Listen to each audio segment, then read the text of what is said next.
NASA kits. So perhaps the most important announcement of this whole thing is I'm going to be frantically emailing all of you during this call.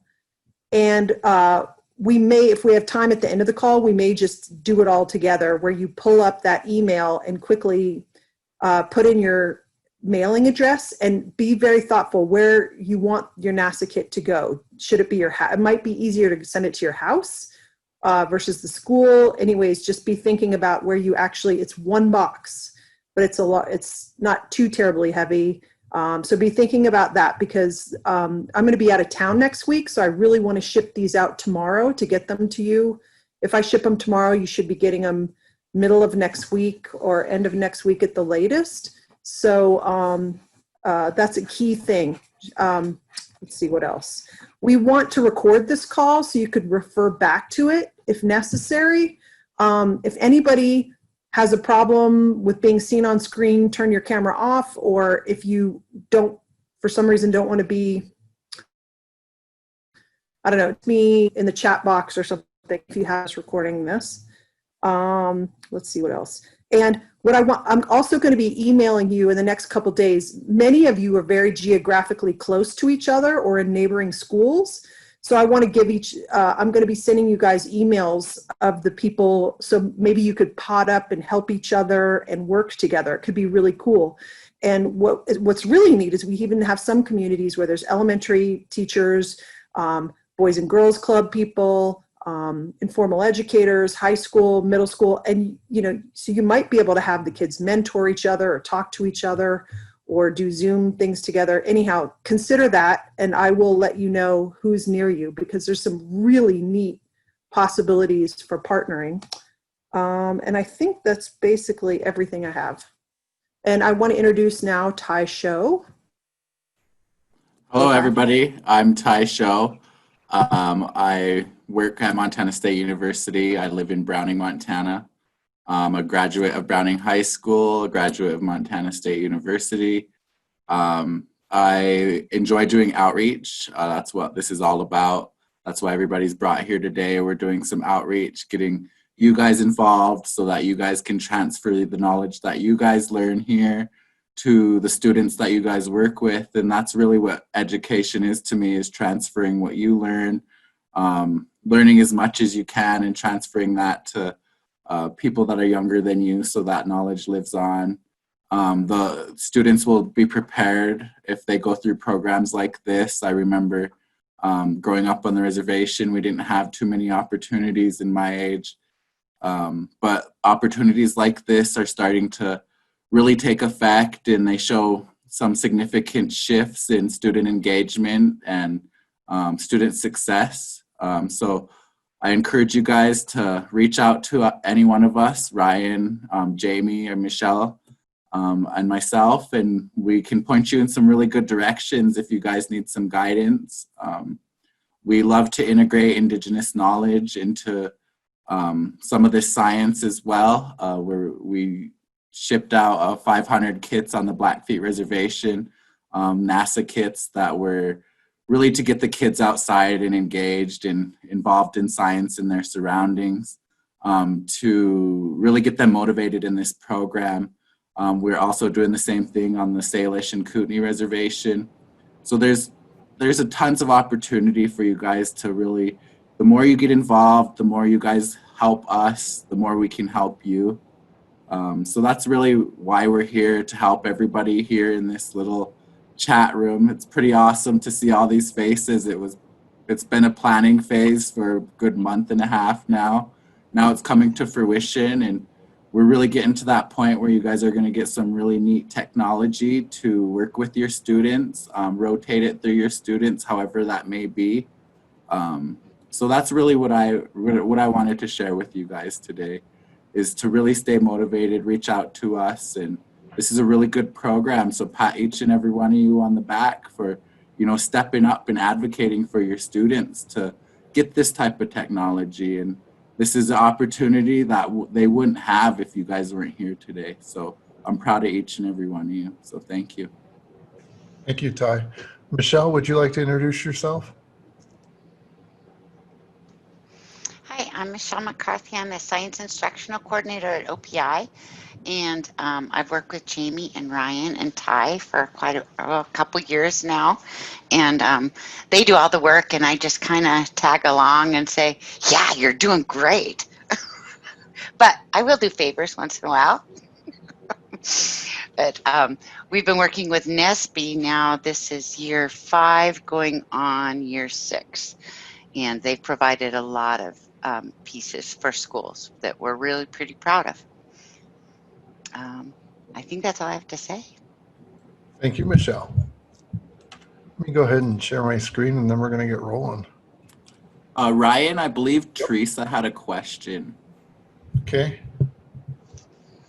Thanks, I what is posted it? it in the chat. It was about which method is she mailing, and she answered FedEx, which affects the rural people who receive mail. Thank you. Just a tip to you guys for perhaps if you have Christmas issues. I was mailing a bunch of NASA equipment the other day, and FedEx Ground in the state is the cheapest way to go, surprisingly. They're offering some kind of special rates, but yeah, so if you have stuff to ship. So I'm assuming it's ground and it's fast. So if anybody's got an issue with that, again, just text me in the box, chat box. Awesome. So yeah, Ty or Jamie, if you guys can keep an eye on the chat, we're going to have everyone post questions in there. And then that way you guys can look at those and kind of stop me while I'm rolling. Hi, everyone. My name is Ryan Hanaho. I'm the Executive Director for the Montana Learning Center at Canyon Ferry Lake. I've worked with several of you, so welcome back. You know, it's definitely a interesting time for sure.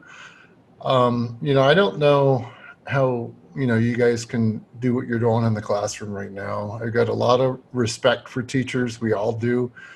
We love what you're doing with the kids. I know it's a hard time. You know, I know with most of you, you're not only teaching face-to-face, but you're also teaching online. So it's like 2 teaching jobs in one.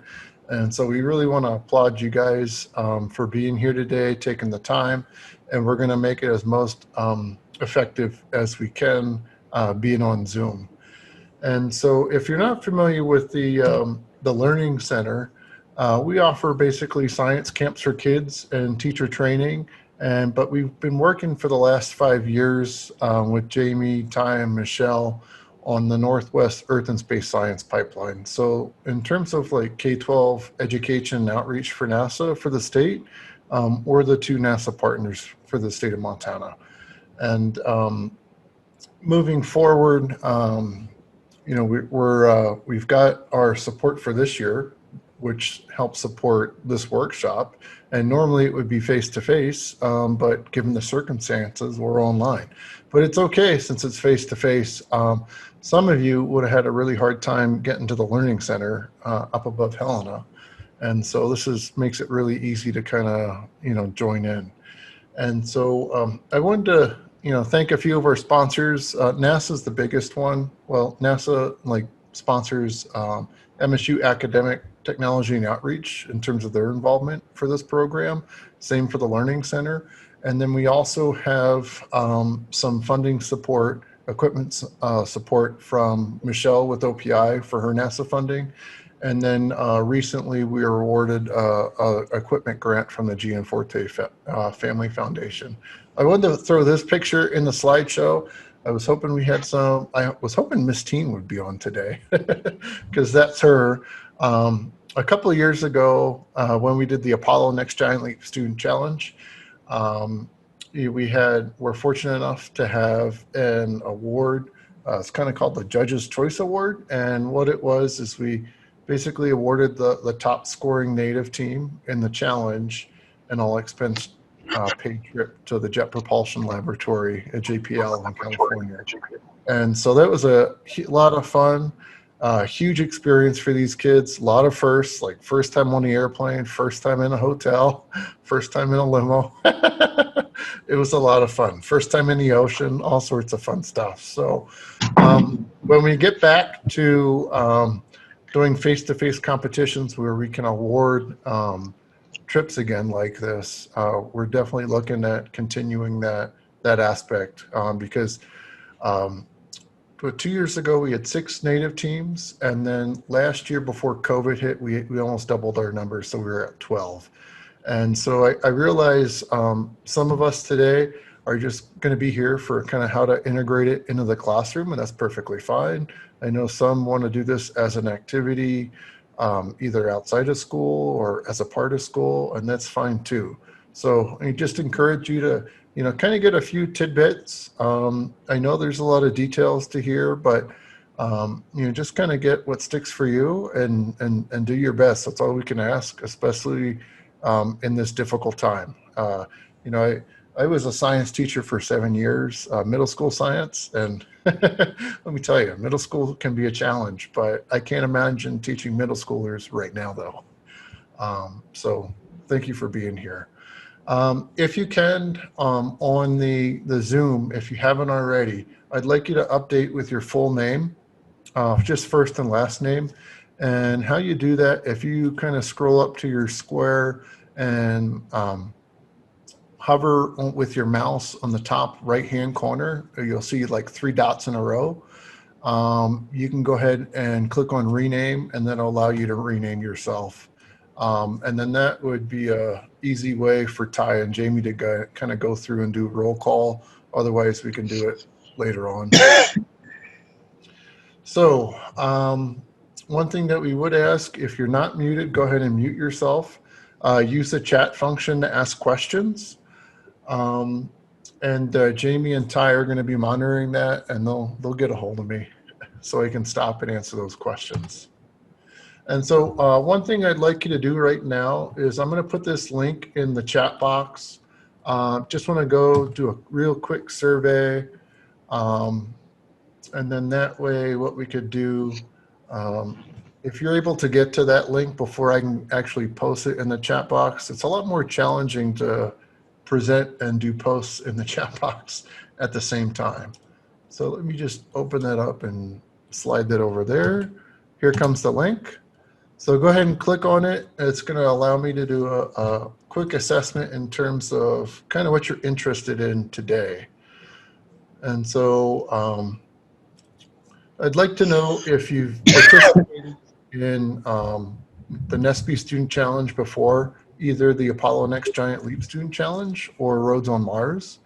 If you didn't, if you're interested in Asteroids, what that is, either you're interested in like doing this with like a small group of students as a team, that would be the second choice, or you're not interested in that aspect, but you're interested in integrating aspects of it into your teaching, to do with your students or after school. We're not only working with Native educators or educators that are serving Native populations in the classroom, we're also doing out of school in the informal classroom as well. So go ahead and fill out that link, please.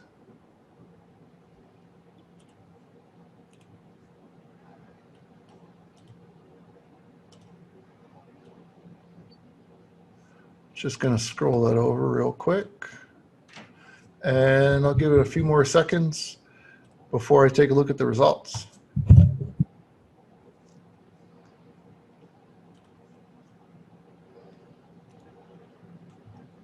Okay, so let me go ahead and just drag and drop this over there. Jamie, give me a thumbs up if you can see the results. You're muted. The joys of presenting on Zoom.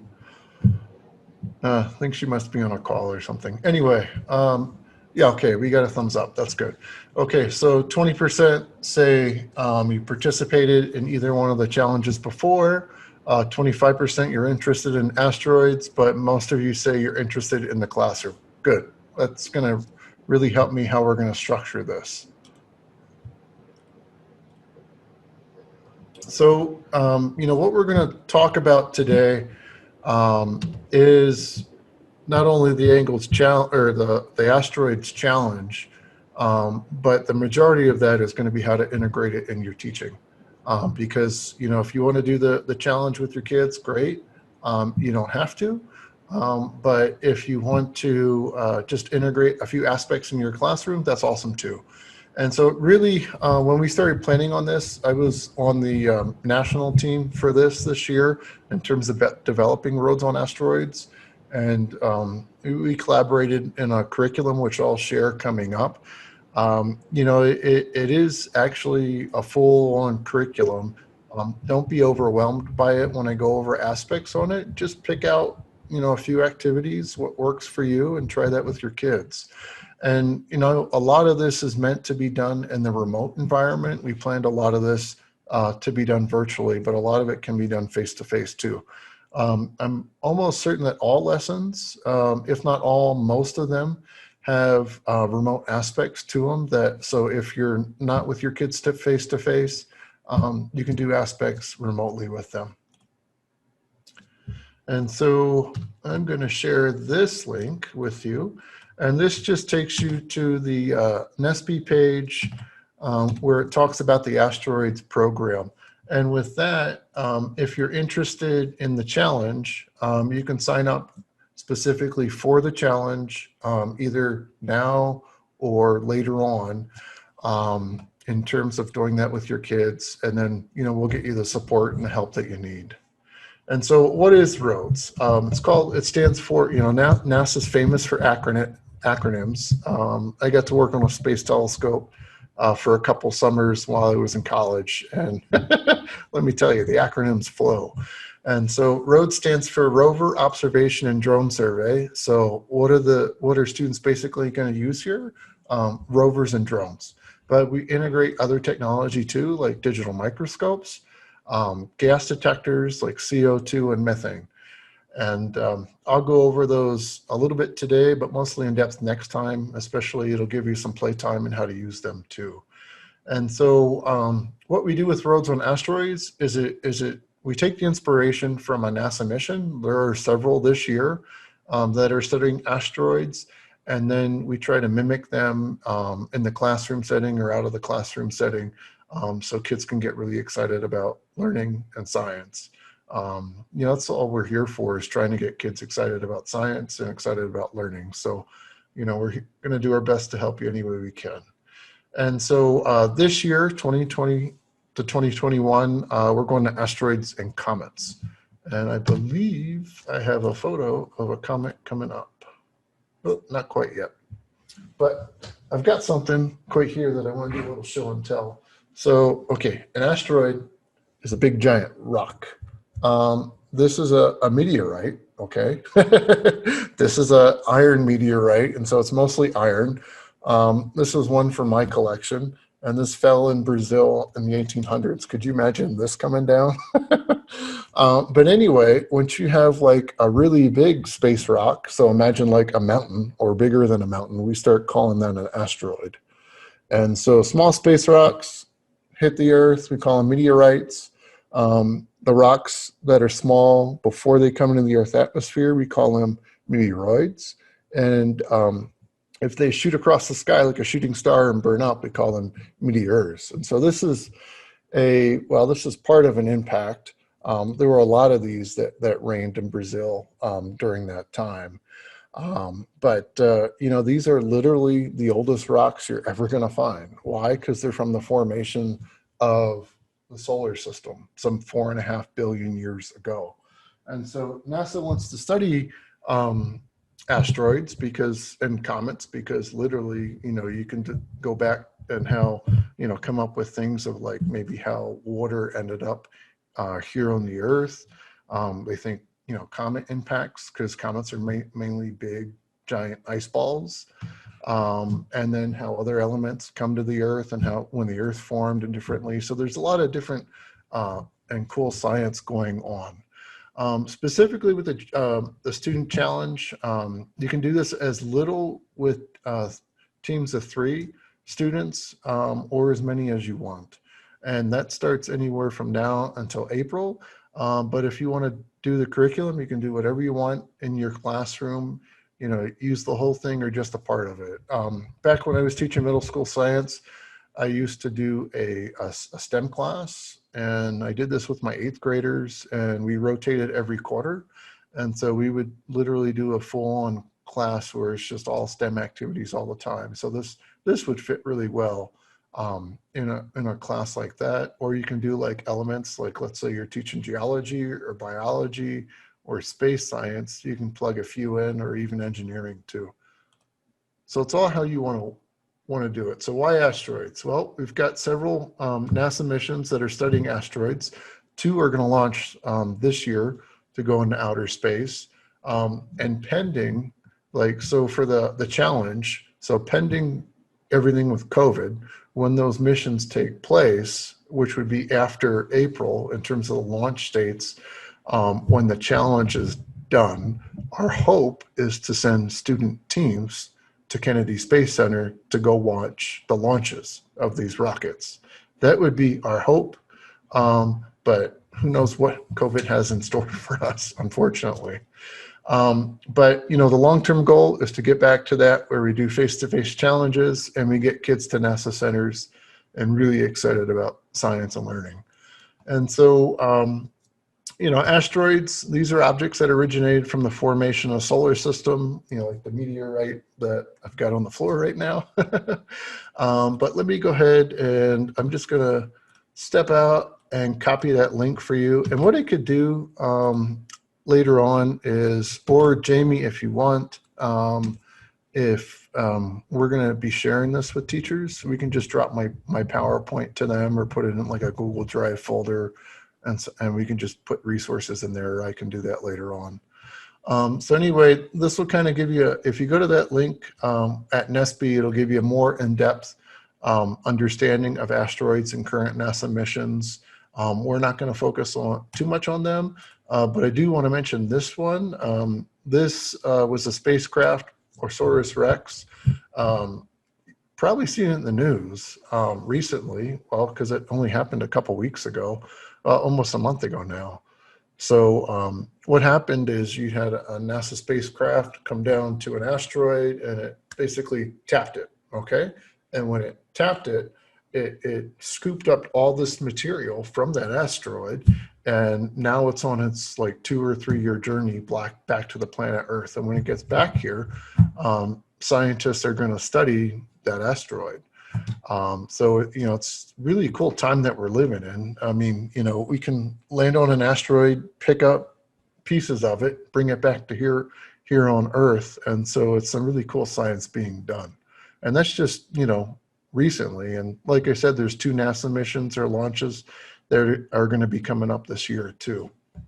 Again, just to reiterate, we designed this with social distancing, virtual learning in mind. So depending where you're at COVID-wise, most of you might be, teaching your students virtually. If you want to do some of the activities with them, you can. Just be kind of thinking of how can I do this with my kids virtually, if that's the route you want to do.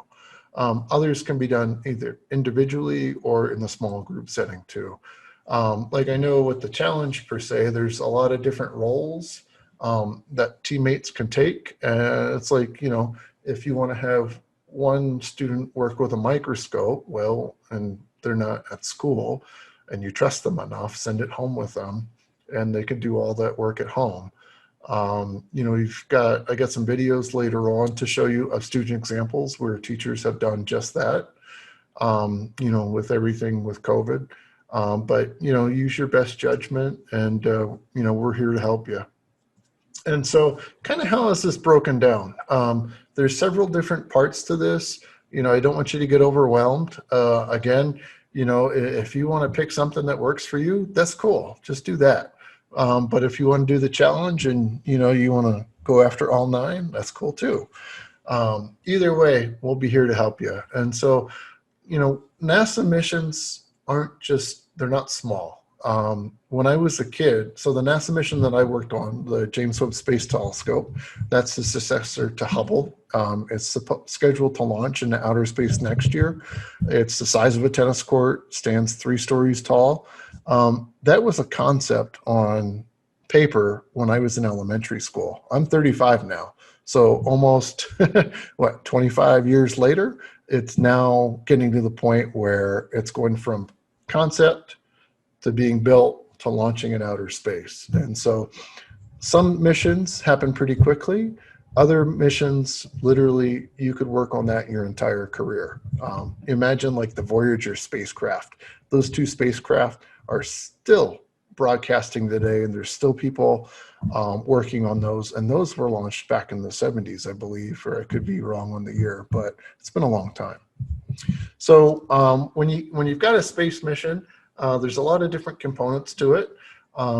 Just like any good scientist or engineer, you write down what you do. And so with number one, we talk about a mission development log, and that's basically tracking what you do in terms of different activities and whatnot, and documenting it and how to document it.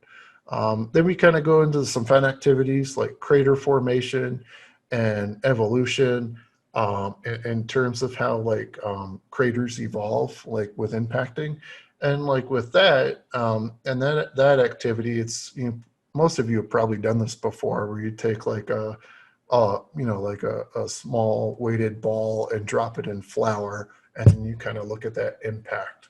And that's basically what that activity is, except we might have you like layer it. So you might use chocolate powder for one layer, flour for another layer, and kind of see how those layers differ based off the mass of your impactor or the height that you're dropping it at. And then we also have you videotape it too.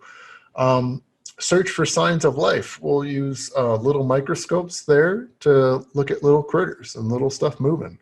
And that just gets kids working with technology, like they'll use digital microscopes to either take pictures or videos.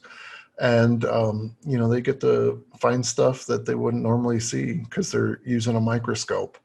And now the fourth component deals with like a team mission patch. And so every NASA mission has a mission patch. If you're doing the challenge and you want to do this, or if you want to do like an art activity in your classroom, you can kind of come up with some goals. Like what's the mission going to do? Like for this specifically asteroids. So you're going to study asteroids and then kind of, make a design from that. I know when we did the challenges, we got some really cool designs from kids, really artistic students doing some awesome things, and they really personalized it too. Like the team from Browning with Miss Jean's classroom, there's a middle school robotics team.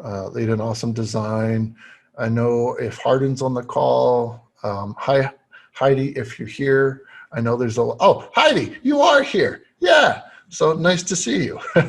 And so just like her team as an example, with their mission patch, it's like, if you might have kids that aren't necessarily wanting to be scientists or engineers, but they're artists. And so kind of put them to work there or something like that.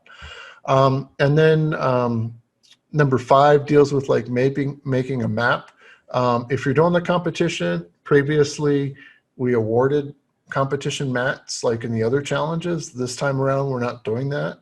And we kind of give you, we give you a set of specs, and then you make your own mat, and I'll show you an example of that. And like this year, it's actually mimicking the snowman feature, and I'll show you a picture of that later on. Literally, it looks like a snowman on an asteroid. And we'll go over that portion later on. And then number 6 deals with drone flying and how that works. 7 deals with impactor with the drone. So like on that last mission where they, took an impactor and hit the asteroid and bounced off, well, not bounced off of it, but pulled up some material and take it back. Little activity around that too. How to navigate. So when you're making your map, how to learn how to navigate it. So kind of some cartography skills. And then the high school division, if we have any high school teachers here wanting to do the competition, we talk about additional navigation that you could do with your maps or with a challenge too. And you really go over asteroids. Like right now, I'm just kind of providing like a really high level description. And so if you're interested in this and you want to replicate the challenge either in your classroom or as a summer camp or as a part of the competition, we've got the Roads on Asteroids manual right there. If you have any questions with it, feel free to put them in the chat if you've already seen it. If not, I realize our next workshop is like 2 weeks away. Take time to review it. Ask me next time. I know the National is offering help sessions where, if you're doing the challenge, you can work with them. But really, if you're interested, we're more than happy to help. Just ask us. Now that I'm full-time with the Learning Center, I'm not tied to a class, even though I'm teaching college classes right now. But I'd love to either like Skype, not Skype, but Zoom or something with your class, or Zoom with your team or something like that. And we could do like a Q&A and answer session. And just, if you've got questions around the challenge, we're here to help you. So that just talks about the curriculum. I want to post this link in here, but I got some slides and some graphics coming next. And I realized that we've got some questions too. So Edith asks if she can change her survey answer. So the survey answer that I did earlier, that doesn't matter. It's the one that Jamie is sending you that matters in terms of, sending equipment and whatnot. So just refill that out and we can look for the duplicate. I'm thinking. Anything you want to add there, Jamie, at all? And Teresa, yes, number 8 is for high school. I'm just kind of going through. Actually, Ryan, I am going to jump in and say something. I just messed up. I'm like frantically trying to email everybody who's on the call. So you can send me your mailing addresses at the end of this. But Browning people, a couple of you I messed up on. And I'm going to send, Browning people, I'm going to send you the survey anyways. But Ty is giving you your kits. You won't be mailed them. So if you haven't received your kit yet, yell at Ty.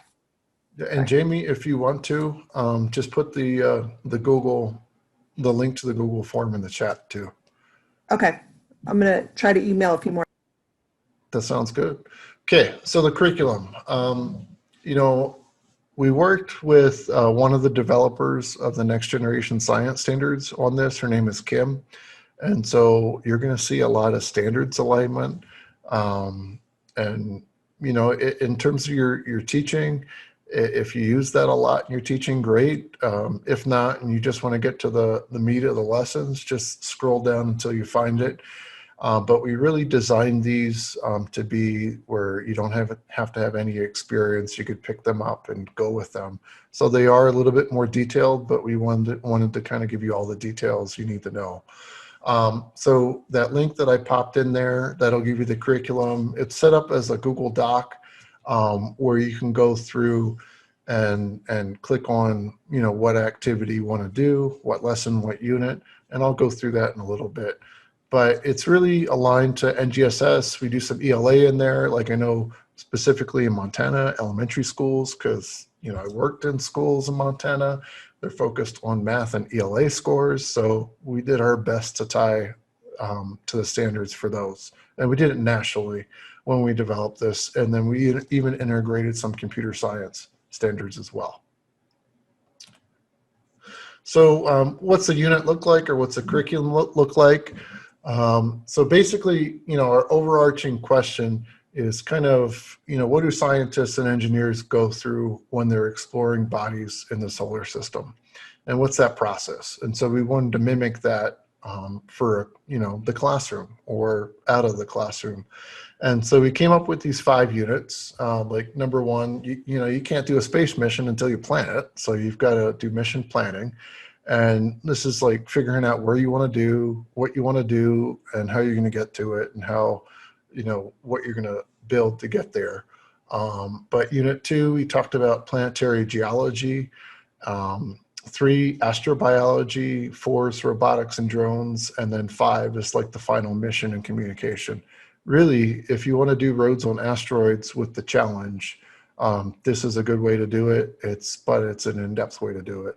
And, if you just want to integrate a small aspect of this, like number 1, mission planning, I wrote that unit. So I know that one the most. But there's some really fun team working activities in there. Pulled some activities around mission planning from JPL and threw them in there. If you've ever done like the model of the solar system, even like the TP model of the solar system, as a lab activity, I mean, that's in there. It's just got a lot of fun, easy resources to do with kids. And I know we've got elementary, middle school, and high school teachers on the call or on the Zoom today. And so we developed them in 2 strands. So elementary, middle, and then high school, and how you would adapt it to high school or what you would add. So we tried to do our best, but honestly, it was a lot of work doing this in what we have. And once you go through that, I mean, you'll see that, but don't let it scare you. Only, take, what you're interested in and go with it. Because I realize you guys are doing a lot right now with everything that's going on. And so, like I said earlier, the national organization, NESB, which is based at the University of Washington in Seattle, they are offering undergraduate students to do virtual discussions, so like through Zoom. And so if that's of interest, and like I said, what we'll do is see if I can, I'll copy the link and I'll post that in the chat, but we're going to share this PowerPoint with you too. That way you've got that resource later on. And, you can go ahead, submit a request in there to have an undergraduate student from UW work with your students. That's a pretty cool opportunity. I know when I was working at MSU with Space Grant, I did something like this for 4 years while I was a student at MSU. But they would have me go around the state and whatnot. But this will be, since with COVID, this is a way for college students to interact with your students. If you would like me or any help from either Ty or Jamie or Michelle, drop us an email. I'll have my email down at the bottom, and I'm the lead for Montana for the challenge. So if you're interested in doing the challenge with your kids, or if you got questions with the curriculum, just shoot them my way. Happy to help you. I know we are sending equipment out as a part of this workshop, but if you are finding that you need some more equipment, there is an opportunity through National to request it. Please only request what you need. So like if you want to do this with your class, but you need 5 robots, and like this year we're doing make blocks. Why? Because they're 1/5 of the price versus a Lego Mindstorm. So if you need additional robots to use with your kids, ask, but fill out that link, and I would honestly do that if you can get to it either today or tomorrow. And that would be an opportunity to get more equipment from National. And in terms of, the equipment from us or from National, what we ask is you're using this with students. So, if you're just requesting equipment to get equipment, don't be doing that, please. Because Hey, Ryan, can I jump in? Can I jump go in ahead, here? Jamie. I just want to say to everybody too, like, if you decide from this call, if you're just like, you know what, this is just not what I can do this year. This is, I think I bit off more than I can chew. And you still want to get your renewal credits for attending this, that's fine. And just if you decide that this is not for you this year, let us know so we can keep that kit and get it to somebody who is going to use it. But no shame in that, and you can get renewal units. And if you're going to stick with us and do this and you want the renewal units, you can get them for attending this session. The next session is going to be even more important to attend because he's going to get into details. But if you stick with this and do it with some kids, then you can get a big chunk of renewal units that Ryan can speak to a little bit more in a second. But I wanted to just quickly ask if the following people are on the call, because I decided I don't want to put that Google survey in the, because then you're going to end up answering it twice and it's going to be crazy. So if any of the following people are on the call and I missed you, please just hit me you can reply in the chat box, and then I can get you an email out with the link to get me your address and everything. Miss Teen Hall, Shawnee Momberg, Heidi Campbell, let's see, Leslie Talks Different, Christine Renee Floyd Dalton, Kalina Brown, Emma Harris, Christine Ayers, Carlita Benson, Crystal Four Souls, Janelle Roth, Whitney McBrayer. So if any of those people are on the call, just hit like, and I missed you, quick. Sorry to interrupt, Ryan. Oh, you're good. And I know Leslie talks different. I saw her wave because she's currently driving, it looks like. Okay. So she's on the call. Okay, gotcha. Yeah. So, with all this too, we want you to adapt it and make it work for you. I mean, it doesn't have to be detail and verbatim kind of thing. Just do whatever works for you. And if you're working with kids that, might learn differently or have some difficulties, like I know in terms of like flying drones, we've worked with students at the deaf and blind school. And one way to adapt the drone activity is either have like a classmate that can see while students are blind, like if a student can't see, kind of coach them through what to do, like fly the drone forward or fly it, go, that sort of thing. And so it's just different ways to do it, whatever you do that works for you. I know like the mission patch, that's a really great way to integrate. I know since we're working with a lot of Native students, to work that heritage in, and maybe Ty can mention a few things on that. But just adapt it, do what works for you, and what the kids like, and just have fun with it. And so I want to share some past examples.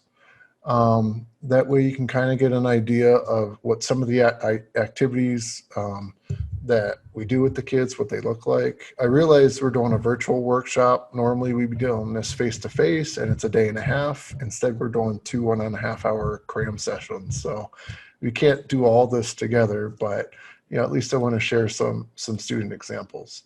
And so this came from the Roads on Mars Student Challenge. Like I said, before COVID hit for Montana, we had 40 teams register. Then COVID hit and kind of wiped us out. But nationally, I have some examples that I want to share in terms of videos. And so this was a student creative team video that was done, I believe it was like 4th or 5th graders out of Texas. And I just want to play that for a few minutes to kind of give you an idea what they did.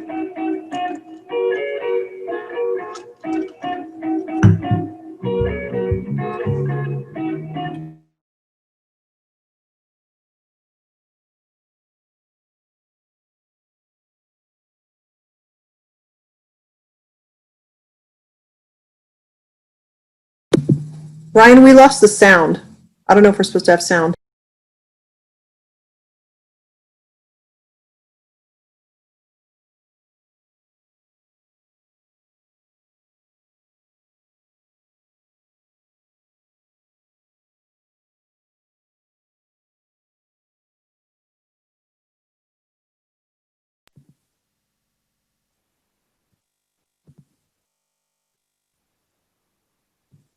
Ryan, we lost the sound.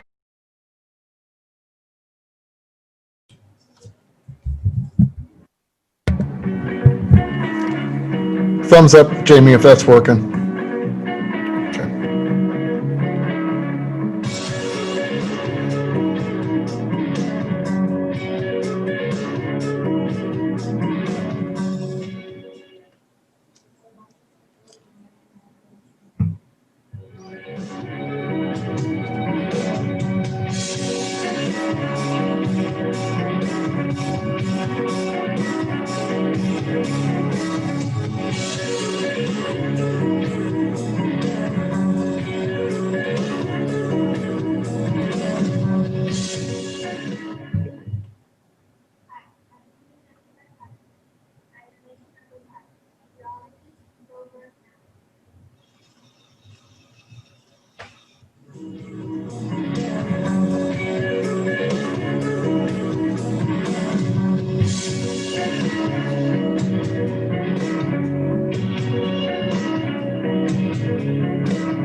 green mold, which is cone grass.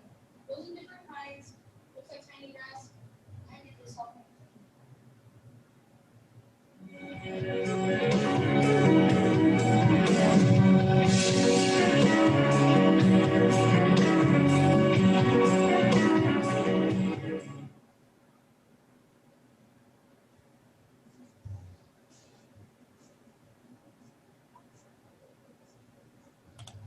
So I realize that's hard to hear. So what I'm going to do is just pause it.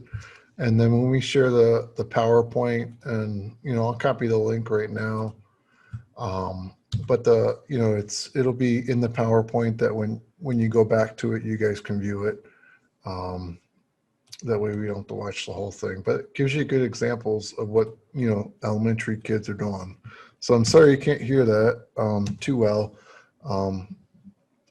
So maybe that'll be better when you're watching it on your own.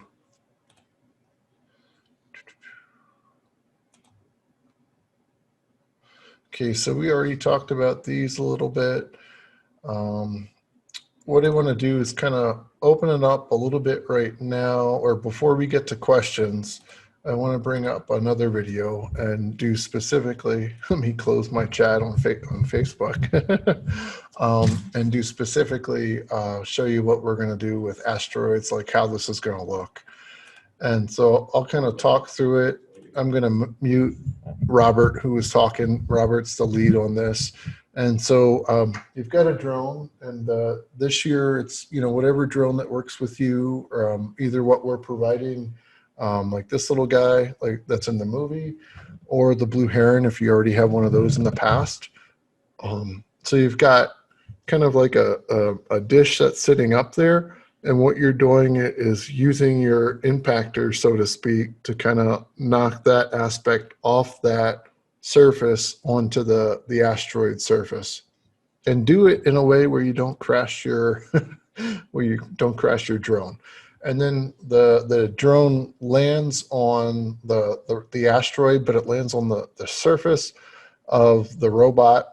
And you can get really good with flying drones. I realize the big blue ones are a little bit harder to maneuver. These little guys are a lot easier to fly. I actually do a summer camp with these, and I program them with my kids, and they fly exactly where you want to do it. Like if you want to raise 2 feet, you can program it. Go forward 2 feet, you can program it. All sorts of fun stuff. Or you could just use an app, and we'll go over, get really into that later on or next time. But once that's there, you've got your drone. It's riding on the back of your rover. And, these are MakeBots. They cost about $100 a piece. We're providing these as needed.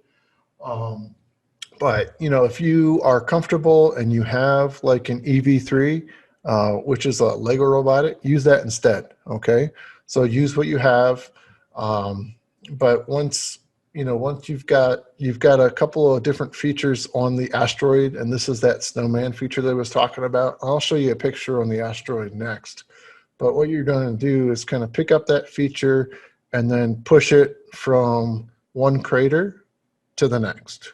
And the goal is to get each of those obstacles. So you got one in the biggest crater, one in the next size crater, and you want to get those both moved to the smallest crater. And what you're doing, like for middle school and high school, like this is all programmed, okay? So you're teaching kids how to program and use commands to do it. It's not like they're driving the robot per se, and they're looking on a screen, and if I press forward, it goes forward. You're actually programming how to do it, sort of thing. But each division is different.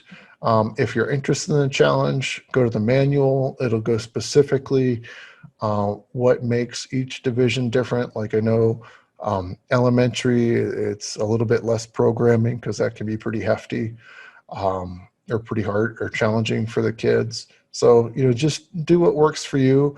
But, if you find an aspect of this, like let's say you don't want to do the challenge, but you kind of want to recreate this, like this would be an excellent math activity, just recreating that map alone and kind of, having, doing cartography with the kids, like that's pretty cool of an asteroid. And so, it just integrating aspects that work for you. And so, just since I'm doing like a narration of this, you've got the robot or the rover, it's bringing that next obstacle over to the smallest asteroid. And then, the smallest, not asteroid, but crater. And these are all, signifying craters. So you got 3 craters in the row that kind of makes the snowman feature that we're talking about. Middle school and high school for the challenge, like all of this is pre-programmed. And there's a set, like if your robot, gets off its way, you can interrupt the commands. I have to check the manual to see like how many corrections you can do. But again, do what's comfortable with you, especially if you're doing this with your class. You don't have to do, if you're not doing the challenge, you don't have to do it how it's outlined in that manual sort of thing. But if you want to do the challenge with your team, highly encourage it. It's great for upper elementary all the way through high school. And each division is different. So once you've got your obstacles moved over to the smallest crater, the robot's going to move back. And then when the robot or the rover moves back, basically that drone takes off and comes back to its starting point. Really the only difference from the elementary and middle school division is there's some more movements taking place, like the high school division. If you can see my cursor, we'll go back here and it'll come out here and do some activities as well. But with elementary and middle school, you don't have to worry about that. So I'll go ahead and stop that. That gives you roads on asteroids in a nutshell. The robot this year, the format is pretty standard in terms of design, but how you customize it is up to you. Like I know they did like a little platform on top of the robot. That way it could carry the drone. And so, there's some modifications that the kids could do and whatnot. But really it's, whatever your kids, what's their specialty are and what their strengths are. If you've got like one kid that's really good at math and charting, you can kind of make this map with them. If you got another that's great with programming, put them on programming the robot. Just kind of divide and conquer. But again, I realize most of us aren't going to be doing the challenge, and that's okay. You just want to integrate some of these activities with your kids. And, in terms of the next workshop, like we only have like a half an hour left already. In terms of the next one, what you're going to be doing is you're getting your gear, okay? That'll be coming to you, like we're starting to ship that out tomorrow, ish. And so you probably get that early next week, mid next week. Granted, Thanksgiving's next week, so it might be early the following week. But whenever that comes, you definitely, for the next workshop, you definitely want to take things out of the box, charge the batteries, charge your devices, build your robot. If you don't want to build your robot, get a student to build a robot for you. Let me tell you, this little guy has a lot of small pieces, and it took me an hour and a half to put it together.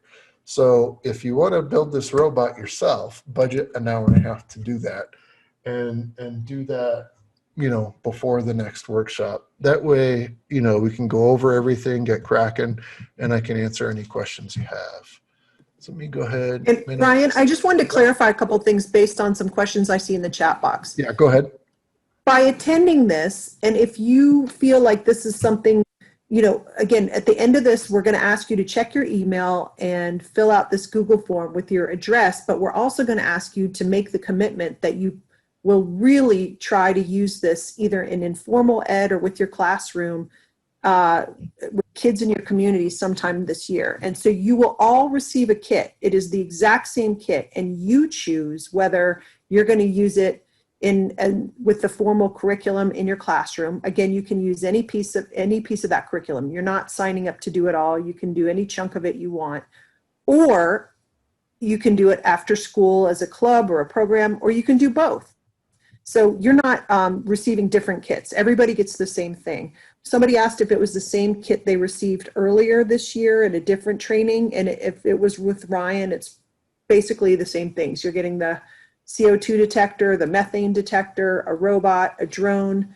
You're going to be getting some rechargeable batteries and a battery charger. Just a couple, let's see, what else were people asking Digital here? microscope too. Oh, yeah, and a digital microscope. People were asking, so did you make up your own STEM activities or did you follow a curriculum? Again, you can go a little looser and do what the challenge is asking you to do and do it more informally, or you can pull out the pieces of the curriculum, or both. You can do both. And then that may be it. Yeah, so a lot of you, and then it says, can we request additional kits at the link above? If you feel like you need some extra kits, potentially, you can try to request kits at the link Brian gave you. You don't, and again, you do not have to choose between doing it informally or formally. You can do both or either one you want. I think that's all the questions so far. Awesome. So I just dropped that link in there again, and that's just to request additional supplies from the NASA training. I realize some of you have been on the NESP trainings, and so if you don't need the equipment from Jamie and me, let us, provide that to other teachers that need that. And that's only, we only say that because, you attended the other workshop. But if you need more, that's fine. We're happy to provide it. Just ask for what you need. Are there, before I move on, are there any other questions at all? And if you've got questions, you can put them into the chat. Okay, And I so remind you guys that I'm going to send you people who are the names of people who are in your region, because you might want to brainstorm about facilities you can use, like if there's some kind of giant gymnasium or a garage that you can open and get airflow in there and wear masks. To work with kids, or you guys might want to trade equipment or all kinds of things. So you'll be receiving those contacts soon as well. Okay. Any other questions at all? I know, Ty, we got a request for you already. Edith Wagner's asking about using you as a contact person. Oh, for sure. I'm here for whoever needs me. Edie, you have my phone number now. I'll give it to you again. You have my email. Whatever you need, I'll communicate that to Ryan and Jamie. Anybody else, that goes for everybody. It looks like we don't have any more questions right now. So what I want to do is kind of get started with the mission development log. That way, the next time we chat, all we're doing is playing with equipment and learning how to use that. And so, like I said earlier, the MDL, scientists and engineers need to plan what they want to do. And so we came up with this activity, or this portion of the Challenger curriculum called the MDL, and it basically, teaches kids how to document and whatnot. And, I'll share some examples of that, but it really documents the team's processes throughout the challenge. And, it starts as showing their initial plans. And, it could be something as, to start out as just like, sketches of the robot or something like that. Just anything that they could use. It's a collection of their documentation over time. So, if you're doing the challenge, this is going to look different than if you do it in your classroom. I know one of the activities that we put in the curriculum, and I believe it's lesson 1 or lesson 2, is if you've done the activity, the Lego activity, where it's in terms of writing directions. So you have sets of like 5 or 6 different Legos, and you partner your kids up in pairs of 2 or 3. One person assembles a Lego brick, right? Okay. And then that person also writes directions on how to put that together. And then, so what can happen is then the directions are given to a partner. They don't see the Lego bricks. So you break up the students. Like what I do is, I was lucky enough to have a classroom and a lab. But you could easily put the kids on the other side of the room. And so the directions that the student A wrote up would give to student B, but student A gives student B a bag of Legos, identical Legos. And then basically what they would do is, follow the directions, put the Lego piece together, and then they get together and then compare like how it was different and like how they would change their instructions to make them better. That way we could understand them, like refine them and whatnot. But that's a really fun activity. My first year teaching out of the gate, I was hired the day before school started. And I was a fourth grade science teacher in Bozeman, or math and science teacher in Bozeman. And this is one of my more favorite activities that we did with the kids. But I did this every year as a middle school science teacher too. So, again, use what works for you. But there's a lot of fun activities in the curriculum. Don't feel that you have to do everything because it's pretty massive. Just pick a few or, do whatever you want to do. But it's an opportunity, like the MDL is really an opportunity to get creative. You could do virtual. I'm going to share a virtual example with you so you can see that. I'll also show you some other ideas, like that team from Texas. You've got the engineering design process. And so, how does that work? So you ask questions. So you have your question, how can we design area on the map and make Mars land features? That was their particular question for this. So you got to do like some research, and then you imagine it, plan it, create it, then test and evaluate it, improve your design, and so on. Really, I would use this for building something, because that's engineering design process, and seeing if it works. I know for their particular example, they were building the map. That was their engineering piece. And so really just kind of doing that and documenting it, that's really all we're asking for the kids to be aware of, what they're looking at, and transferring that knowledge onto a piece of paper, or it could be digitally. And I want to show you a digital example next. And this is a fun example. If you ever use Sway with Microsoft Office, this team used Sway, or Classroom used it. And so this is a small example of their mission development log, and you kind of scroll to go through things. And so what are, some of the areas? You've got your date, the dates that you're working, kind of the topics a little bit. You do some documentations, you could draw pictures or take pictures. And so like this one deal with use of the methane detector. And so they just took pictures of some of the measurements that they're working with. And I'll talk about the methane detector next time. So it just deals with, writing down your observations and whatnot too, and documenting what you're doing. And I realize we're in Montana and we're getting into winter time. So there's a lot of things that produce methane, and we're going to talk about that next time, even us. But this just gives you a fun example of a mission development log.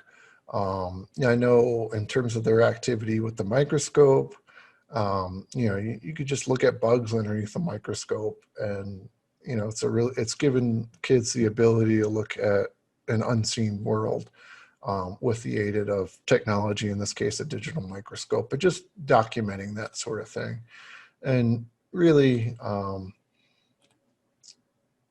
let me go back there, and then just keep scrolling through. You got your drone development, depending on the drone, like actually we had some blue herons. They're bigger drones. Let me go get that so you can see what it is. And this is the blue heron. It's a much bigger drone.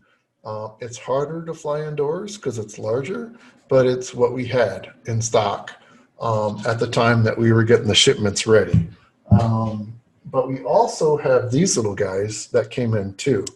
And I believe Jamie is planning on sending these out to middle school and high school because you can program the robots or the drones the same way that you can program the robots too.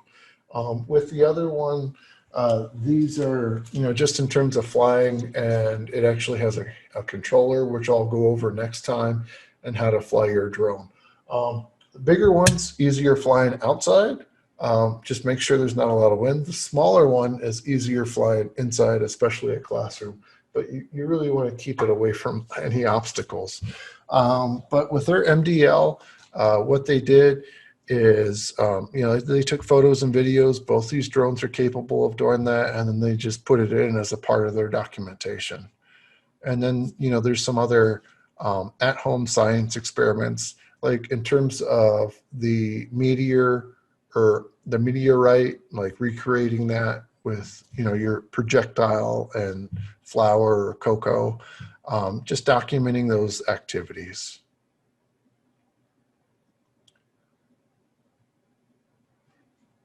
So this is before the students started, when they did it.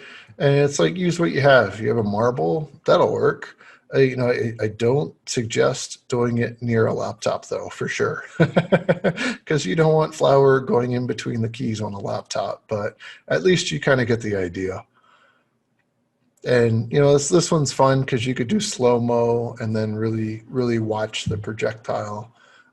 But I would encourage you to do different layers, like you could do sand, flour, and cocoa, and then that way you've got different colors to work with, and depending on the mass and height that you're dropping your projectile, depends on how big that impact is or not. And if you look at asteroids, they're filled with craters, right? Asteroids don't have atmospheres. The moon doesn't have an atmosphere. That's why when you look at the moon, you see all those big crater impacts. The Earth has an atmosphere. We know that because we're here. But, it's very hard to see an asteroid impact here on the Earth, unless you have been fortunate enough to go down to Meteor Crater outside of Flagstaff, Arizona, where you can see a recent one, a relatively recent one.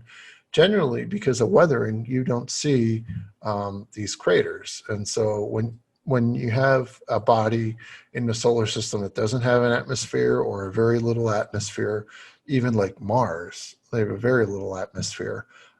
You can see big crater impacts there. So just, going through and documenting things.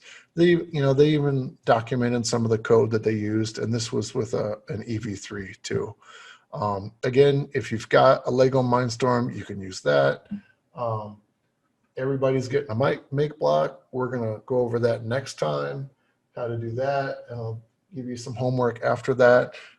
But I will say, if you're interested in the challenge and you want to do that with your kids, we have, kind of an incentive to do that with your kids. If you complete the challenge, and that way you go through everything, like all the activities, and you complete it.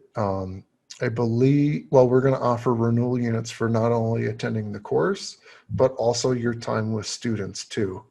And I think, Michelle, do you remember what we did last time? Was it 30 or 60 renewal units? I think we got it up to 60 with the implementation and then pictures of with the evidence of working with the kids. I think that's how we did it. Okay, well, that sounds good. So let's say you want to do the challenge with your students. You do it this year. It's documented. We'll know with the documentation, specifically with the mission development log. You compete in the challenge, and everything's done virtually, and you'll submit like a final video at the end.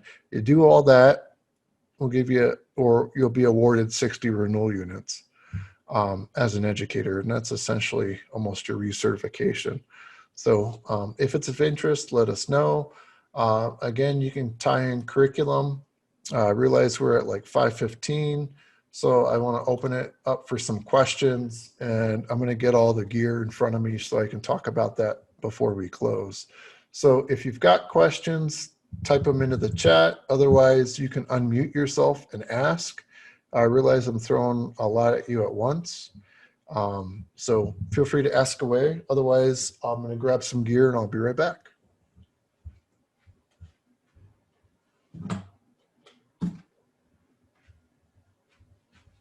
And Ty or Jamie, if you can watch the comment section, that would be great.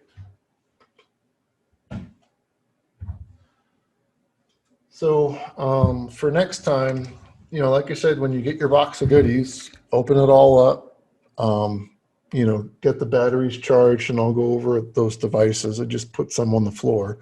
But this one's going to be your most time sensitive, or it'll take about an hour to an hour and a half to put together. So if you want to do it, great. If you want to have a family member or student do that, that's cool too. Just make sure that it's to budget some time to put that together. But you want to have this together. You also want to have your batteries charged. This takes 8 AA's. And so I know one of the things that we did differently from the national kit is we provided rechargeable batteries and chargers. So make sure all your batteries are charged up and you've got batteries in all your devices. And so this is the make block. The drone, depending on the drone that you get, each of these drones has a rechargeable battery that you can use. And with this guy, you just plug it in and there's a little port to plug a wire into a USB port. You can charge it that way. Just make sure it's all charged up. Or if you're using the Blue Heron, it's similar, but you can pull the battery out. Like you don't have to plug a USB into the drone itself. And then there's a USB to power that goes in a USB port. But just make sure everything's charged up. I believe, well, the Blue Heron comes with 2 batteries.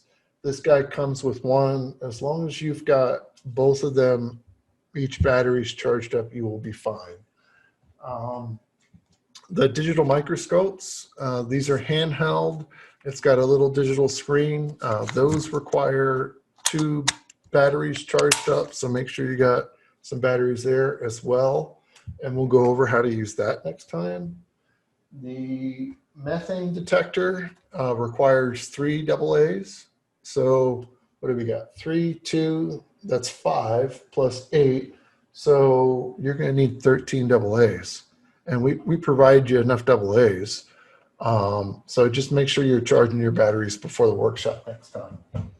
And then the CO2 detector, this little device is pretty interesting. It's basically got like a onboard oven on the inside with like a laser, and it shoots it through there to detect particles. It can either do like CO2 or it can do like particulates. And I'll go over this more next time. But the rechargeable battery is built on the inside, and you recharge it via USB up at the top. And so that's a lot of fun. And particularly, I'll talk about this for Montana, because when it's fire season and there's smoke out, you can actually go outside and measure the particulate. So we'll go over that and all the technology next time. Are there any questions at all?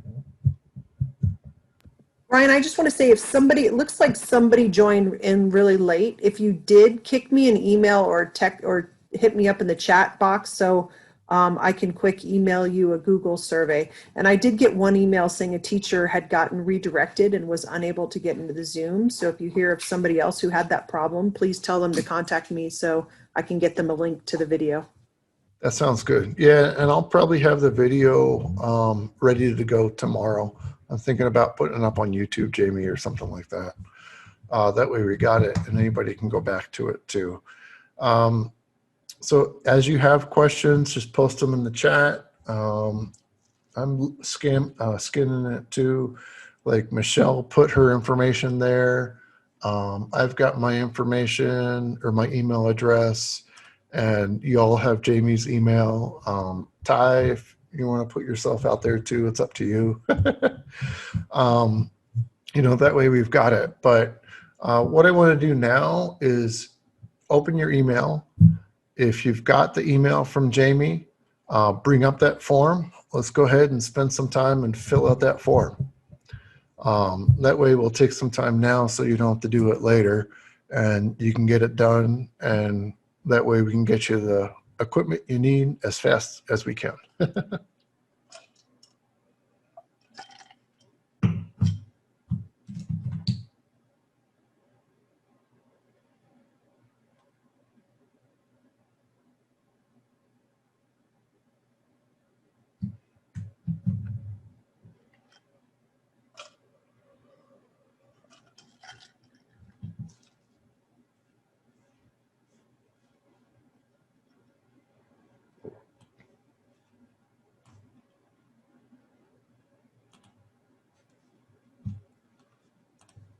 So I'm just going to go ahead and exit out of the PowerPoint while you're doing that.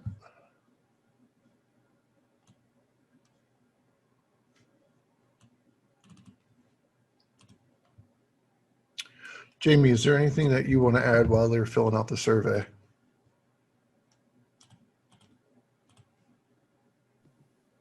Brian, I just, again, anybody joining from Browning, and I'm not counting the Heartbeat people, but if you're joining from Browning or BAB, if you're missing anything, talk to Ty. And the one thing we haven't gotten you is batteries and a battery recharger. I have to mail those up to Ty. I completely forgot about those.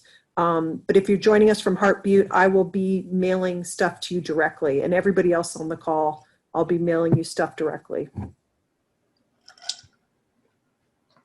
Ty, do you have anything? Not really. Just you did a pretty good job covering everything. I enjoyed it. Do they get any credits for attending the workshops? Yes. So Okay. we're going to call today an hour and a half. The next one will be an hour and a half. And so if you attend both workshops, that's 3 credits. If you complete the challenge with your students, at the end, you'll get 60 credits. And Jamie will take care of the workshop credits, and I will take care of the challenge credits. Michelle, do you have anything you'd like to add? No, you've covered it all. You want to put a plug in for your newsletter? I would love it if you do not, well, I'm not quite sure how to do that. I suppose if you wanted to get on the newsletter, if you are not, the STEM newsletter, it goes out the second Wednesday of every month except for July. And it has any opportunities like this in it, or with a lot of opportunities from the Environmental Education Association and anything else that's really neat that comes across my desk. And the flip side of that is if you hear of a great opportunity, please let me know and I'll get it in the newsletter.